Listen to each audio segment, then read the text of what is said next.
तो भाई तैयार हैं? एक ऐसी कहानी सुनने के लिए जिसमें एक छोटी सी छींक ने पूरे गांव में तहलका मचा दिया था। चलिए मिलते हैं शरारती गज्जू से और जानते हैं उसकी जादुई छींक का मजेदार राज। अच्छा, एक बात बताइए, क्या कोई छींक इतनी जोरदार हो सकती है कि एक ऊँट को हवा में उड़ा दे? सुनने में तो एकदम नामुमकिन लगता है ना? पर दासौड़ी गांव में कुछ ऐसा ही हुआ था, या कहिए होते होते रह गया था। तो बात है दासुड़ी नाम के एक छोटे से प्यारे से गांव की। और इस कहानी का हीरो है गज्जू, एक ऐसा खुरापाती लड़का जिसके दिमाग में हर वक्त कोई ना कोई शरारत चलती ही रहती थी। तो एक दिन की बात है, गज्जू पाबू चौक पर ऐसे ही घूम रहा था कि अचानक उसकी नजर पड़ी एक पुरानी सी धूल में लिपटी हुई चीज पर, एक दिया। उसे देखते ही गज्जू की आंखों में शरारत की एक नई चमक आ गई। अब दिए को देखते ही गज्जू के दिमाग की बत्ती जल गई। उसने सोचा, अरे वाह, ये तो बिल्कुल अलादीन के चिराग जैसा है। क्या पता इसे रगड़ने से कोई जिनविन निकल आए। अब कहानी में आता है असली ट्विस्ट। लेकिन गज्जू को दिए से जिन तो मिला नहीं। अरे उसे जो मिला वो तो उसने सपने में भी नहीं सोचा था। तो हुआ यूं कि गज्जू ने पूरी ताकत से दिए को रगड़ना शुरू किया, जोर जोर से। अब दिए पर जो धूल जमी थी वो उड़ी और सीधा उसकी नाक में। और फिर जो हुआ, एक जोरदार धमाकेदार चीख, आ आ आ ची। और बस पास में जो उसका ऊंट पप्पू खड़ा था ना, वो बेचारा इस चीख से ऐसा डरा कि सीधा 2 फीट हवा में उछल गया। ये नजारा देखकर तो गज्जू की आंखें फटी की फटी रह गईं। उसे यकीन हो गया कि जादू उस दिए में नहीं बल्कि उसकी अपनी छींक में है। बस उसने तो मान लिया कि अब वो अपनी इस जादुई छींक से दुनिया बदल देगा। तो बस अपनी इस नई नवेली सुपर पावर के मिलते ही गज्जू ने बना लिए बड़े बड़े प्लान। उसने ठान लिया कि अब वो बनेगा दासौड़ी गांव का सुपर हीरो और अपनी जादुई छींक से गांव की सारी परेशानियां चुटकियों में खत्म कर देगा।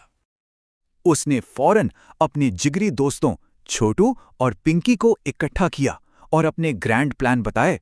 देखो भाई, पहला मिशन, अपनी जादुई छींक से गांव के टूटे फूटे अस्पताल को एकदम नया बना देना।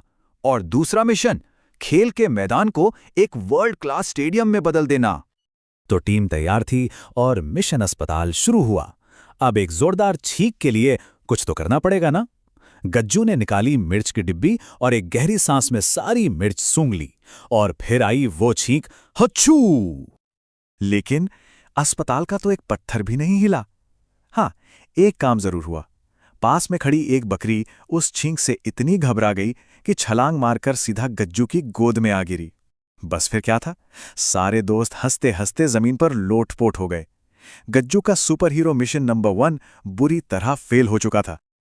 अब अपने पहले मिशन में मुंह की खाने के बाद तीनों दोस्त बेचारे थक हार कर वापस पाबू चौक आ गए।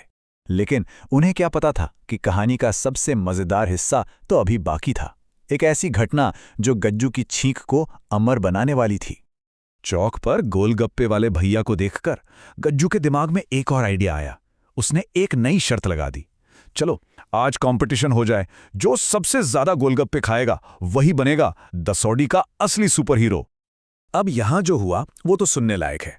गज्जू ने पहला गोलगप्पा खाने के लिए जैसे ही अपना मुंह खोला कि एक मक्खी आकर उसकी नाक पर बैठ गई।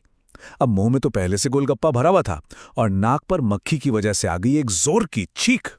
और सोचिए क्या हुआ, छींक के प्रेशर से वो गोलगप्पा एक मिसाइल की तरह मुंह से निकलकर उड़ गया।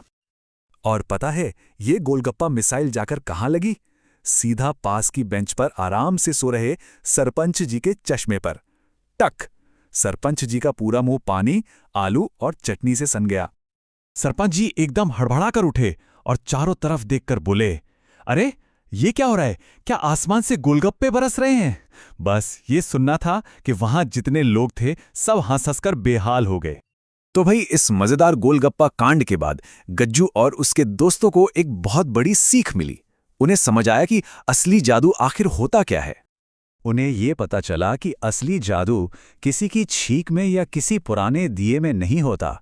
नहीं, असली जादू तो होता है साथ मिलकर काम करने में, मेहनत और दोस्ती में। जब सब एक साथ कोशिश करते हैं तब बड़े से बड़े काम भी आसान हो जाते हैं। और हाँ, उस दिन के बाद से गज्जू का एक नया नाम बढ़ गया। पूरा गांव उसे जादुई छींक बुलाने लगा। शुरू शुरू में तो उसे थोड़ा बुरा लगा, पर फिर वो भी इस नाम के मजे लेने लगा। ये किस्सा गांव में इतना फेमस हो गया कि आज भी दसोड़ी में अगर कोई जोर से छींकता है ना, तो लोग मजाक में कहते हैं, अरे भाई जरा संभल के, कहीं आसपास कोई ऊंट ना उड़ जाए। तो अगली बार जब छींक आए तो थोड़ा ध्यान रखिएगा, क्या पता कौन सा नया कारनामा हो जाए। चलिए, इसी मजेदार सोच के साथ आज की ये कहानी यहीं खत्म करते हैं।